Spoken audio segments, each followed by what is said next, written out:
Εκεί ψηλά στη Μακεδονία υπάρχει ένα ελληνικό χωριό, η Βογδάντσα, που πολλοί το θέλουν δικό τους, και οι Σέρβοι και οι Βούλγαροι.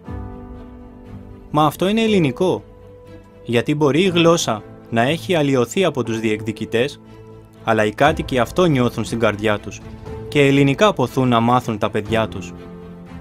Γι' αυτό παρά τις απειλές που δέχονται, θέλουν στο σχολείο τους Ελληνίδα δασκάλα.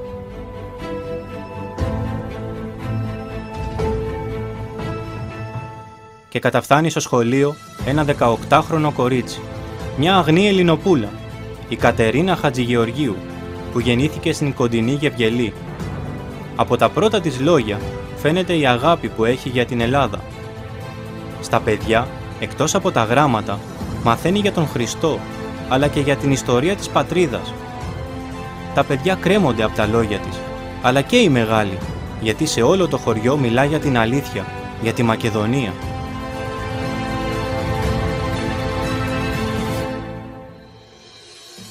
Και έτσι, σιγά σιγά, γνωρίζουν από το στόμα της την αληθινή τους ιστορία, εκείνη που κρατάει πολλές χιλιάδες χρόνια και είναι γεμάτη από ηρωισμούς, θυσίες, μεγαλουργήματα, αλλά και πως η ελληνική αυτή κληρονομιά μπολιάστηκε με την πίστη στον Χριστό και πως η Αγία Γραφή γράφτηκε στην τιμημένη γλώσσα τους, που πρέπει να μάθουν, να κρατήσουν και να διαδώσουν.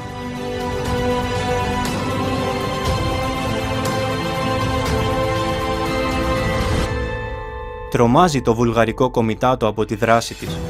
Τα λόγια της έχουν μεγάλη δύναμη. Φτάνουν στη Βογδάντσα, σταλμένοι από το κομιτάτο, όμορφοι Βούλγαροι αξιωματικοί πράκτορες. Παριστάνουν μεγάλους εμπόρους και επιστήμονες αρχαιολόγους και προσπαθούν να πλανέψουν την νεαρή κοπέλα με τα λεφτά, την ευγένεια και το όμορφο ντύσιμό τους. Σκέψου τα νιάτα σου, την ομορφιά σου, κοίτα το συμφέρον σου και πάψε τις διδασκαλίες. Δεν λέω κανένα ψέμα. Την αλήθεια λέω σε όλους.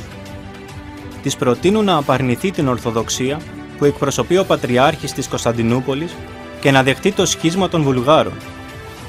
Εκείνη σταθερή δηλώνει την πίστη της. Της προτείνουν να τη στείλουν στη Σόφια, να μάθει καλά τη γλώσσα και να γυρίσει πίσω να διδάξει τα παιδιά βουλγαρικά. Εσύ είσαι από τη Μακεδονία. Δεν έχεις καμιά δουλειά με τους Γρεκούς. Είμαι Ελληνίδα. Ελληνίδα από τη Μακεδονία. Εδώ, στον τόπο που γεννήθηκα, Ελλάδα ήταν από τα παλιά τα χρόνια. Ελλάδα είναι και τώρα. Και Ελλάδα θα είναι για πάντα. Βάλε το μυαλό σου να δουλέψει. Θα σου δώσω πολλά χρήματα. Σπίτι, γη. Δεν μπορείς να μου δώσεις γη που δεν σου ανήκει.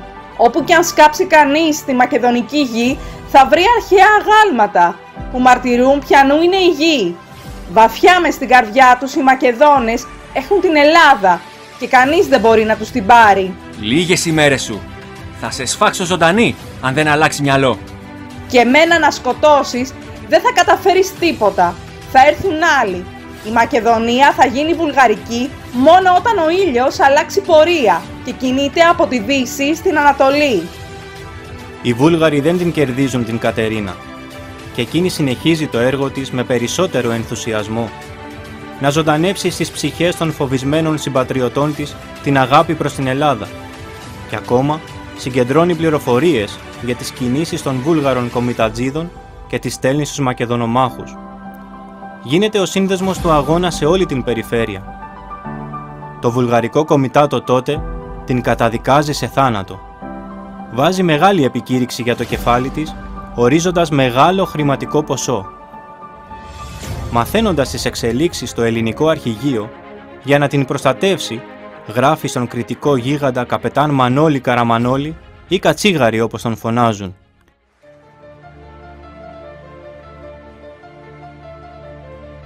Καπετάν Μανώλη, δεν υπάρχει σπουδαιότερο για τον αγώνα μας από το να σώσεις τη δασκάλα μας, η Κατερίνη Χατζηγεωργίου, η οποία υπηρετεί στη Βογδάντσα. Οι εχθροί μας την έχουν οριστικά καταδικάσει. Αν μείνει εκεί, θα χάσουμε μια πολυτιμότατη ύπαρξη για την πατρίδα. Συνόδευσέ την λοιπόν με τα παλικάρια σου μέχρι την Γρίτσιστα. Μην την αφήσεις ούτε βήμα.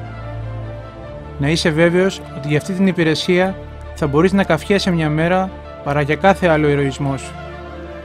Στην Εκατερίνη γράψαμε να σας ακολουθήσει με εμπιστοσύνη.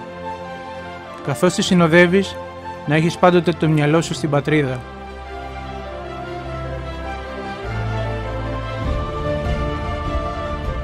Ο Κατσίγαρης εκτελεί πιστά την εντολή και μεταφέρει τη δασκάλα στη Γρίτσιστα, στο σπίτι ενός πατριώτη, του Άγγελου Σίσκου. Εκεί ιδρύει σχολείο και ξεκινά τη δράση της στους εκεί φοβισμένους κατοίκους που δέχονται τη δασκάλα σαν πρόσωπο ιερό και ακούν κάθε συλλαβή που βγαίνει από το στόμα της. Οι κομιτατζίδες την καταδιώκουν μακριά από το χωριό 5 φορές, αλλά εκείνη επανέρχεται στο σχολείο της. Τότε παίρνει εντολή ο βοεβόδας Λεόνε, ένας από τους πιο αιμοβόρους αρχηγούς των κομιτατζίδων, να εξοντώσει με κάθε τρόπο την Ελληνίδα δασκάλα. Με πολλούς κομιτατζίδες πολιορκούν τη Γρίτσιστα και κατευθύνονται στο σπίτι του Άγγελου Σίσκου. Εκεί είναι ο Σίσκος με την οικογένειά του και άλλους συγγενείς. Ανάμεσά τους 2 μικρά 9χρονα κοριτσάκια. Όλοι ακούν τη δασκάλα, την Κατερίνα, να τους μιλά αδιάκοπα για την ιστορία του τόπου τους.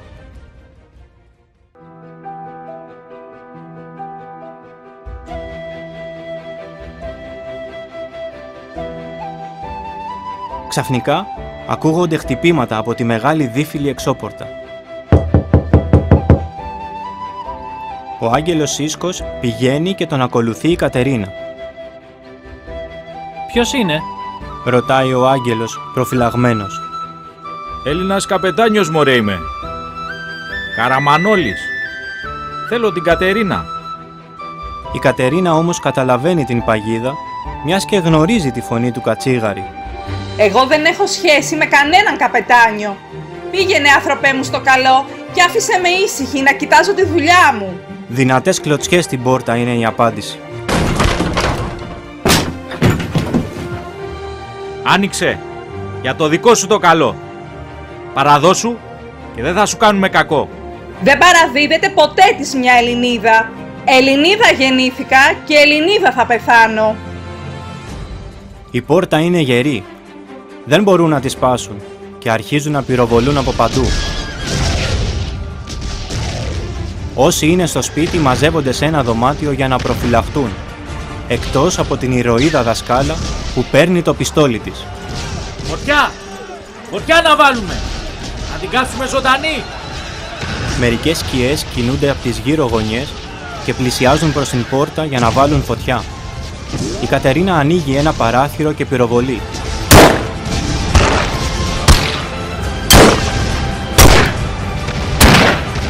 Δύο Βούλγαροι κομιτατζίδες πέφτουν χτυπημένοι. Οι άλλοι σκορπίζουν τρομαγμένοι στις γωνιές και πυροβολούν προς τα παράθυρα του σπιτιού. Η Γρίτσιστα, το μικρό εκείνο Ελληνοχώρι, συνταράσσεται από το πυκνό του φεκίδι. Η άφοβη Ελληνίδα πολεμάει με ένα πιστόλι και κρατάει σε απόσταση τους εχθρούς κάπου 4 ώρες. Ο Λεόνε έχει γίνει έξαλλος από την οργή του. 20 τόσοι άντρες να μην μπορούν να τα βγάλουν πέρα με μια κοπελίτσα. Θα πάει χαμένη και η φήμη του και η μεγάλη χρηματική επικήρυξη. Μέχρι που καταφέρνει να βάλει φωτιά στο σπίτι. Οι φλόγες φτάνουν ως τα παραθύρια, στους τοίχους, μπαίνουν κάτω από το πάτωμα. Εκείνη συνεχίζει να μάχεται, αλλά δεν παραδίδεται. Προτιμά να καεί ζωντανή παρά να παραδοθεί. Σε λίγο η φωτιά φτάνει στη στέγη. Πατώματα, παράθυρα, πόρτες και έπιπλα καίγονται. Οι φωνές από τα κοριτσάκια που καλούν σε βοήθεια ξεχωρίζουν ανάμεσα στον θόρυβο της φωτιάς. Έρχονται από τα πίσω δωμάτια, όπου βρίσκονται μαζεμένοι οι άλλοι άνθρωποι του σπιτιού. Από το δωμάτιο της δασκάλας δεν ακούγεται τίποτα. Ούτε επίκληση για βοήθεια, ούτε κραυγή απελπισίας.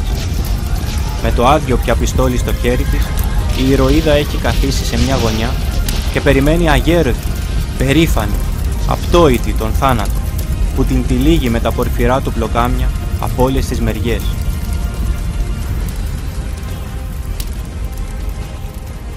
Φεύγουν οι άνανδροι δολοφόνοι και κάτω από τα ερείπια βρίσκονται καρβουνιασμένοι οι άνθρωποι του σπιτιού αθώοι Έλληνες και Ελληνίδες και 2 μικρά κοριτσάκια, μαθήτριες της ηρωικής δασκάλας. Ανάμεσά τους και η Κατερίνα, η υπέροχη εκείνη Ελληνίδα της Μακεδονίας. Όλοι τους έγιναν ολοκαύτωμα στην ιδέα μιας ελεύθερης πατρίδας. Αυτό άλλωστε μαρτυρεί μια μαρμάρινη πλάκα που χάραξαν στον τάφο της.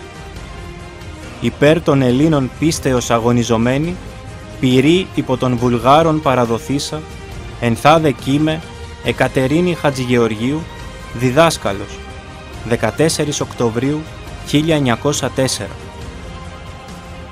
Η αγνή Ελληνοπούλα δασκάλα, Κατερίνα Χατζηγεωργίου, θανατώνεται μια μέρα μετά τον θάνατο του Παύλου Μελά.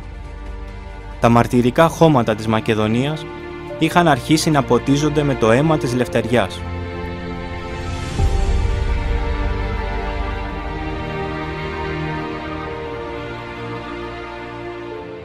Ο καπετάν Κατσίγαρης έφαγε τον τόπο να βρει τους κομιτατζίδες του Λεόνε για να εκδικηθεί.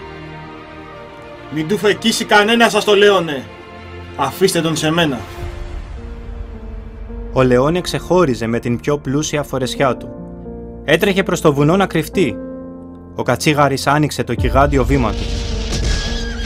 Τριγύρω πέφταν οι τελευταίες του φεκές, καθώς τα παλικάρια του ξεκαθάριζαν τους τελευταίους Βούλγαρους που αντιστέκονταν.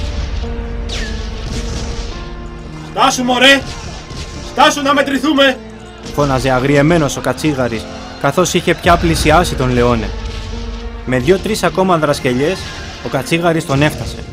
Με τις πελώριες παλάμες του τον έπιασε από τον λαιμό, τον σήκωσε στον αέρα και τον βρόντιξε στη γη. Μη καπετάνιο, μη με χαλάσεις. Κι εγώ αν σε έπιανα, θα σου χάριζα τη ζωή. Και ποιος μωρέ θα ήθελε τέτοια ζωή, χαρισμένη από σένα? Και με το μαχαίρι του τον χτύπησε κατάστηθα. Γιατί μωρέ καπετάνιο? Για τη δασκάλα. Για τη δασκάλα της Βογδάντσας. Είχε πει κάποια μέρα ο Σουρής στον Κατσίγαρη. «Καπετάν Μανώλη, θαρώ πως αγαπούσες τη δασκάλα». Είμαι ερωτευμένος με την πατρίδα μου. Και εκείνη η κοπέλα είχε μέσα της μεγάλο μέρος από την πατρίδα μας.